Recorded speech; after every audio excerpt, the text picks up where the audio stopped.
Hello दोस्तों, आज एक और बेहतरीन मूवी जो आपको देखते ही आपको बहुत पसंद आएगी। अगर ये मूवी अच्छी लगी हो तो आप लाइक और शेयर ज़रूर करें। इस कहानी के शुरुआत में हम विक्टर फ्रैंकेनस्टीन को देखते हैं और इसको हमेशा से बस यही ख्वाहिशें हैं कि वो अपनी लाइफ में कुछ बहुत ही बड़ा करे। एक रात वो एक सर्कस में जाता है जहाँ पर एक बहुत ही खूबसूरत लड़की अपनी परफॉर्मेंस दिखा रही थी और इसी परफॉर्मेंस के दौरान ये लड़की काफी ऊंचाई से नीचे गिर जाती है, जिसकी वजह से वो काफी ज्यादा इंजर्ड हो जाती है। यहीं पर हम एक इगोर को देखते हैं जिसे कुछ बैक प्रॉब्लम है। इसकी कमर झुकी हुई थी जिसकी वजह से सही से वो चल भी नहीं पा रहा था और ये इस लड़की को बहुत पसंद करता है। गिरने की वजह से वो इंजर्ड लड़की सही से सांस भी नहीं ले पा रही थी, लेकिन इगोर को पता चल जाता है कि आखिर उसे क्या प्रॉब्लम है और उसे कैसे ठीक करना है, क्योंकि इगोर को ह्यूमन स्ट्रक्चर की काफी नॉलेज थी। यह सब उसे इसीलिए पता था क्योंकि वो एक कुबड़ा इंसान था, क्योंकि उसकी कमर झुकी हुई थी और उसको ठीक करने के चक्कर में उसने बहुत से स्टडी पहले से कर रखी थी। उसके पास कोई डिग्री तो नहीं थी पर वो किसी डॉक्टर से कम नहीं था और कुछ ही देर में वो उस लड़की की जान भी बचा लेता है और ये लड़की दोबारा से सांस लेने लग जाती है। विक्टर भी यह सब कुछ देख रहा होता है, साथ में वो काफी हैरान भी होता है। वो इगोर के पास जाता है और उससे पूछने लगता है कि यह सब कुछ तुमने कैसे किया। वो बताता है कि मैं बहुत से बुक्स पढ़ रखी हैं। तब यह सुनकर विक्टर उससे कहता है कि तुम इस सर्कस में अपना वक्त बर्बाद कर रहे हो, अपना टाइम खत्म कर रहे हो, इसीलिए तुम मेरे साथ चलो, मैं तुम्हारे नई जिंदगी दिखाऊंगा। यह सब उसकी बातें वहाँ के रिंग लीडर यानी वहाँ उस सर्कस के मालिक रिंग मास्टर भी सुन लेता है। उसको बहुत ही ज्यादा गुस्सा आता है क्योंकि इगोर वहाँ से जाना चाहता था, इसीलिए वो उसको एक पिंजरे में बंद कर देता है और उसे धमकी भी देता है कि अगर तुमने यहाँ से बाहर जाने के बारे में सोचा भी तो मैं तुम्हें पुलिस के हवाले कर दूंगा। तुम मेरे गुलाम हो और जितने भी आज तक तुमने ह्यूमन बॉडी की एजुकेशन गेन की है वो सब चुराई गई बुक्स से हासिल की है और पुलिस तुम्हें जरा सा भी देर नहीं लगाएगी। तुम्हें पकड़ने में अभी कुछ ही समय गुजरा हुआ था कि तभी वहाँ पर विक्टर फ्रैंकेनस्टीन आ जाता है और इगोर को उस पिंजरे से आजाद करवा के वहाँ से भागने लगता है। यहाँ सर्कस वाले दूसरे लोग भी उसे देख लेते हैं, वो इनका पीछा करते हैं, लेकिन काफी मुश्किल से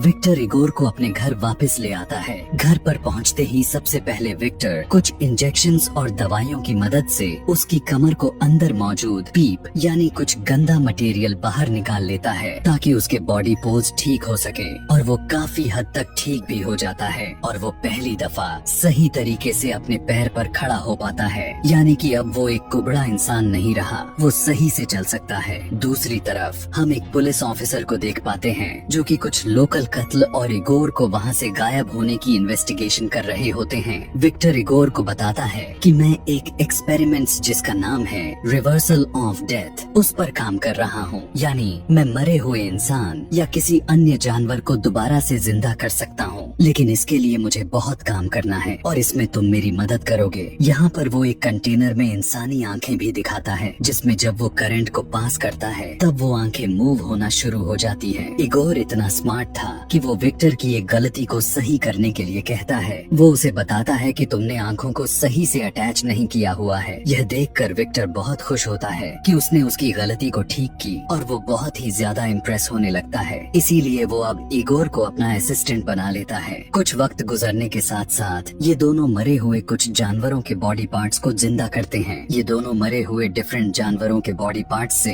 एक जाइंट चिंपांजी बनाना चाहते हैं जो कि दिखने में किसी मॉन्स्टर से कम नहीं होने वाला था। ये दोनों साइंस को एक नेक्स्ट लेवल पर लेकर जाना चाह रहे होते हैं। काम करने के बाद विक्टर और इगोर एक पार्टी में जाते हैं जहाँ पर इगोर उसी खूबसूरत लड़की से मिलता है जिसको शुरू में हमने सर्कस में देखा था। वो लड़की इगोर को पहचान तो नहीं पाती, लेकिन इगोर अभी भी उसे चाहता था, काफी प्यार करता है। यहाँ पर विक्टर उसको उस लड़की से दूर रहने के लिए कहता है। वो बताता है कि ये तुम्हारी डिस्ट्रैक्शन है और तुम्हारा फोकस अगर उस लड़की पर चला गया तो तुम काम नहीं कर पाओगे। खैर, अब उसे दोनों वापस अपने घर आ जाते हैं। यहाँ पर हम पहली बार उस मॉन्स्टर्स चिंपांजी को देख पाते हैं जो अजीब तरह से एक इलेक्ट्रिक वायर्स में जकड़ा होता है। अब इलेक्ट्रिसिटी गुजारने का टाइम है। इस मरे हुए चिंपांजी से इलेक्ट्रिसिटी गुजारी जाती है ताकि वो फिर से जिंदा हो सके। इगोर यहाँ पर बहुत ज्यादा कंफ्यूज होता है।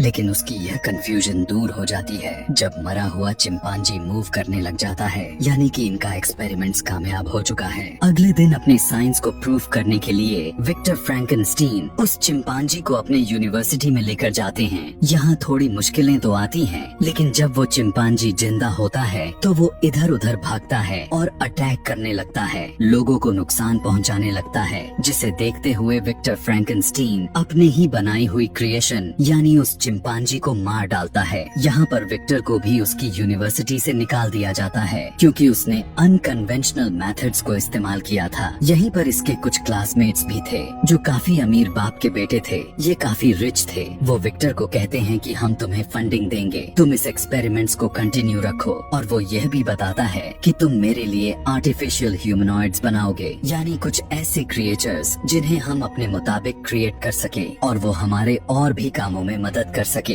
इसके अलावा वो और भी काफी पैसे ऑफर करता है। यहाँ हम इगोर को देखते हैं। वो नहीं चाहता कि वो इन लोगों के साथ काम करे, लेकिन विक्टर फ्रैंकेनस्टीन इगोर को नजरअंदाज करते हुए यानी उसे अवॉइड करते हुए अपने रिच क्लासमेट ऑफर को एक्सेप्ट कर लेता है, और इगोर भी उसकी हाँ में हाँ कर देता है क्योंकि विक्टर ने उसको एक नई जिंदगी दी थी जिससे आज वो सही से चल पा रहा है। उसकी कमर ठीक थी, उसकी जान बचाई थी, उस पर काफी एहसान किए थे, इसीलिए वो विक्टर का साथ देने के लिए रेडी हो जाता है। अगले दिन वही पुलिस ऑफिसर विक्टर के घर आते हैं ताकि वो इस केस की जांच कर सके। उन्हें यह भी मालूम हो चुका था कि यूनिवर्सिटी में चिंपांजी को जिंदा करने की कोशिश की गई थी। इन ऑफिसर्स के पास घर चेक करने का वारंट नहीं था, इसीलिए विक्टर उन्हें घर चेक करने नहीं देता और वो मायूस होकर वहाँ से चले भी जाते हैं। यहाँ पर इगोर उस सर्कस वाली लड़की से मिलता है जिसे वो प्यार करता है। वो इगोर को समझाती है। वो कहती है कि तुम विकेट को मना करो कि वो ऐसे और भी एक्सपेरिमेंट्स ना करे, वरना फिर से कोई मॉन्स्टर्स बना डालेगा। और ये दोनों कुछ और टाइम तक साथ में स्पेंड करते हैं। जब वहाँ से इगोर घर के लिए वापस आ रहा होता है तब वो देखता है कि वही पुलिस ऑफिसर और उसका साथी घर का दरवाजा तोड़ रहे होते हैं। इगोर जल्दी से घर के दूसरे दरवाजे से अंदर आता है और विक्टर को वहाँ से भागने के लिए कहता है। उसे बताता कि तुम्हारा इन्वेस्टर यानी तुम्हारा क्लासमेट हमारे भागने का इंतजाम पहले से कर रखा है, लेकिन विक्टर वहाँ से भाग नहीं रहा था और वो वहाँ की सभी मशीनों को तोड़ना शुरू कर देता है क्योंकि वो चाहता है कि ये मशीन किसी और के हाथ न लग जाए। इतनी ही देर में वो पुलिस ऑफिसर अंदर आ जाता है और वो उन्हें गन पॉइंट पर लेकर उन्हें रोकने की कोशिश करता है, लेकिन वो नहीं रुकने वाले थे और पुलिस ऑफिसर और विक्टर की आपस में लड़ाई होने लगती है। काफी लड़ाई के बाद विक्टर उसे धक्का दे देता है जिसकी वजह से उसका हाथ एक बड़े से गियर के अंदर आ जाता है और उसका हाथ कट जाता है। दूसरी तरफ ये दोनों एक घोड़े वाले बग्घी में बैठकर अपने उस दोस्त के पास चले जाते हैं जिसने इस प्रोजेक्ट को फंड किया है। यहाँ पर इन्वेस्टर्स यानी इनका दोस्त इन्हें और भी काफी पैसे देता है। वो उन्हें कहता है कि तुम मेरे प्रोजेक्ट पर काम करो और तुम एक आर्टिफिशियल ह्यूमन बनाओ। अब क्योंकि यहाँ पर काम करना सेफ नहीं था, इसलिए इन्वेस्टर्स उससे कहता है तुम स्कॉटलैंड चले जाओ, वहाँ पर मेरी एक फैमिली बंगला है और तुम वहाँ पर बड़ी खामोशी से और खुलकर काम कर सकते हो। यहाँ पर इगोर एक बार फिर से विक्टर से कहता है तुम इन सभी चक्करों में ना पड़ो, लेकिन विक्टर उसकी एक भी नहीं सुनता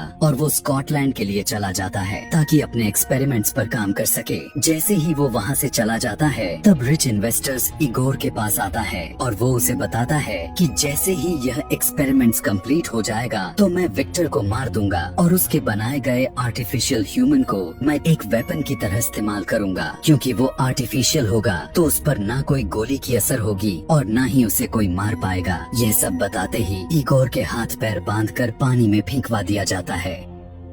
लेकिन काफी मुश्किल से इगोर अपने रस्सियों को खोल लेता है और अपनी जान बचाकर पानी से निकल जाता है और इसके बाद वो उसी सर्कस वाली लड़की के पास जाता है और उसे कहता है कि विक्टर की जान खतरे में है और हमें अब उसकी जान बचानी होगी। इसीलिए वो दोनों मिलकर स्कॉटलैंड चले जाते हैं ताकि विक्टर को बताया जा सके कि उसकी जान खतरे में है। यहाँ पर पहुँचते ही वो सब कुछ विक्टर को बता देते हैं कि तुम्हारे साथ एक खेल खेला जा रहा है और तुम्हारी जान को खतरा है। है। लेकिन यह सब कुछ जानने के बावजूद भी विक्टर इस एक्सपेरिमेंट्स को कंटिन्यू रखना चाहता है, क्योंकि उसे वो एक सीक्रेट बताता है कि बहुत साल पहले एक तूफान आया था जिसमें मेरा बड़ा भाई मारा गया था, और कहीं न कहीं विक्टर अपने भाई की मौत का गुनहगार खुद को ही समझता है और इस एक्सपेरिमेंट्स के थ्रू अपने ही बड़े भाई को जिंदा करना चाहता है। अब कुछ ही देर में वो इन्वेस्टर और वो पुलिस ऑफिसर भी यहाँ पर पहुँच चुके थे, जबकि विक्टर अपना एक्सपेरिमेंट कर रहा होता है। एक्सपेरिमेंट्स के दौरान बहुत ज्यादा ओवरलोडिंग हो जाती है,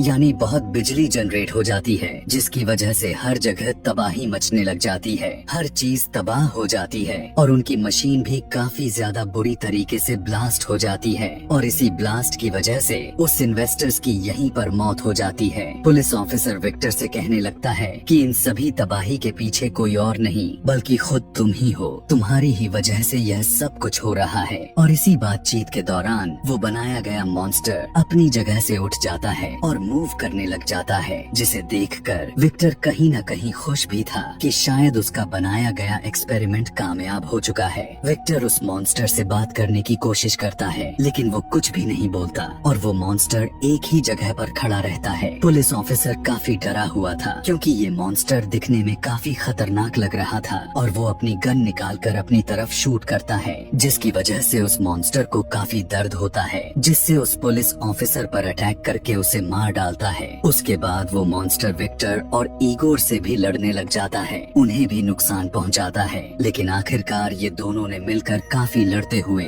उस मॉन्स्टर को मार देते हैं। मूवी के लास्ट में विक्टर को समुंदर के किनारे बैठा हुआ दिखाया जाता है, जहाँ पर वो ईगोर को एक लेटर लिखता है, जिसमें वो उसे कहता है कि तुम उस लड़की से मिल सकते हो, क्योंकि शुरू में उसे उस लड़की से मिलने के लिए मना किया था। इसके अलावा विक्टर ने उस लेटर में उससे माफी भी मांगी होती है, क्योंकि ईगोर उसे बार बार ऐसा करने से मना करता रहा, लेकिन उसने उसकी एक भी नहीं सुनी थी। और इसी के साथ यह मूवी यहीं पर खत्म हो जाती है। ऐसे ही और भी मूवी एक्सप्लेनेशन वीडियोस देखने के लिए कमेंट में नेक्स्ट लिखना ना भूलें। Thanks for watching.